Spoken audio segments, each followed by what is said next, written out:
নমস্কার বন্ধুরা, সবাইকে স্বাগত। আশা করছি আপনারা ভালো আছেন, সুস্থ আছেন। আজকে এই ভিডিওর মাধ্যমে আলোচনা করব আগামী মাসের জন্য মেষ রাশির জন্য কি অপেক্ষা করেছে। চলুন এই ভিডিওর মাধ্যমে দেখে নেওয়া যাক।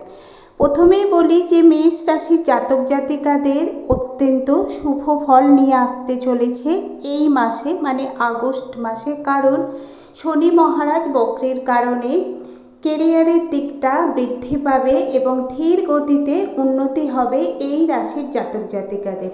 মঙ্গলের প্রভাব থাকায় চাকরির ক্ষেত্রে ভালো ফল পাবে। যারা চাকরি অনেক দিন ধরে অপেক্ষা করে আছেন তাদের জন্য এই মাসটাতে চাকরির যোগ আছে।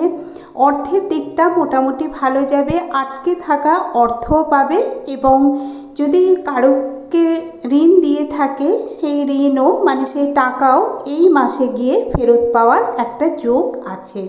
শিক্ষার্থীদের জন্য এই মাসটা অত্যন্ত শুভ ফল পাবে, কারণ বছরের প্রথমে যাদের ফল অতটা ভালো হয়নি এই মাসটায় ফল ভালো পাওয়ার একটা যোগ দেখা যাচ্ছে।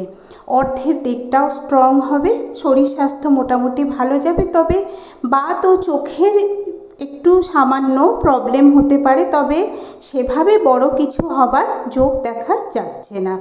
ভাই বোনেদের সম্পর্ক অত্যন্ত মধুর থাকবে এবং ভাই বোনেদের থেকে অনেকটাই উপকার পাবে এই মাসে এই রাশির জাতক জাতিকারা। রাশির জাতক জাতিকাদের উপায় হচ্ছে সর্বদা মা লক্ষ্মীর পুজো করা উচিত, কারণ মা লক্ষ্মীর পুজো করলে সর্বদা মা লক্ষ্মীর আশীর্বাদ সাথে থাকবে।